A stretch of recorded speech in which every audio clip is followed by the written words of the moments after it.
Dear students, this is Reena S. Kumar and I welcome you all to our English class. I hope you all are fine. So stay home and stay safe and utilize this time and study at home. So today in this class, we are going to learn a new topic in the writing section, that is descriptive paragraph writing. So let's see what is paragraph writing. A small introduction. A paragraph is a distinct section of writing covering one topic. A descriptive paragraph is a writing task in which a person, place, or event is described. It is written to present the facts. The writer should use simple but attractive language and abide by the word limit of 100 to 150 words.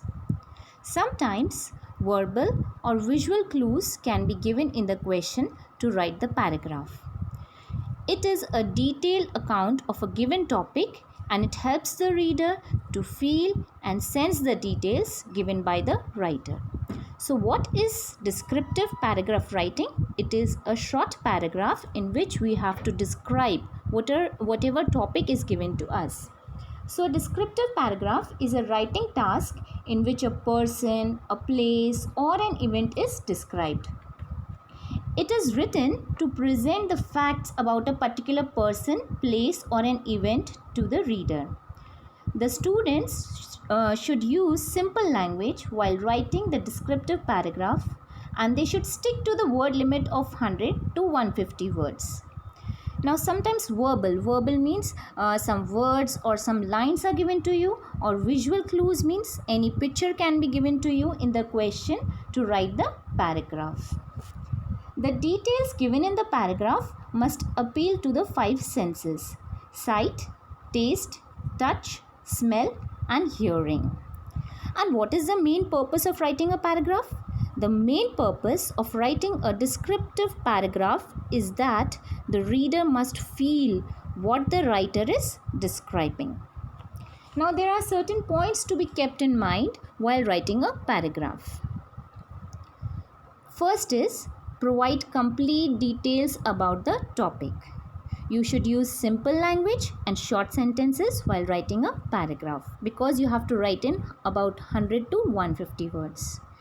It should not include the opinion of the writer. You don't have to give your opinion or any personal comment while writing your paragraph or any recommendations about the person or the place or event being described in the paragraph.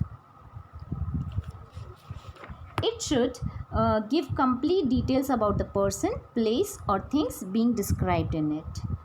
One should use simple language and short sentences whenever you are writing a paragraph.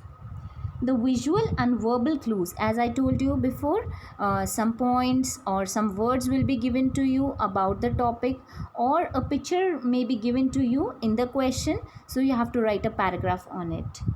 It should not include any opinion. You don't have to give your own opinion or any personal comment about the person. If you are writing a paragraph on a person or about a place or about an event, you don't have to give your personal comment or any opinion being described in the paragraph. Now here we are going to learn about paragraph writing, which is based on person. If the topic is given about any person, how you will write a paragraph? The first thing is name. You will mention the name of the person on which you are writing the paragraph. Second thing is physical appearance. The physical appearance of the person, tall, short, fat, thin, whatever is the person about. Then you have to write the character sketch. What is the character sketch of the person? Then the habits, the profession of his or her personality. Then good qualities of the person. Whatever are the good qualities you have to mention in that paragraph. You have to use active or passive voice and you have to use simple present tense. You don't have to mix the tenses. Now here is one practice question which I am giving to you about paragraph writing, and it is based on a person. For example, the first question: write a descriptive paragraph in about 100 to 150 words on my best friend. or my champ. Invent all the necessary details on your own because you are writing about your own best friend. The second question is, now I'm giving you a choice. You can attempt the second question also. Write a descriptive paragraph based on the personality shown in the picture given below. You can recognize the picture and you can write a small paragraph about this personality in your own words. And in the exam, this question of paragraph writing comes of 8 marks. So the marking scheme is of 8 marks. So you can write this paragraph writing based on person in your grammar copies. Thank you.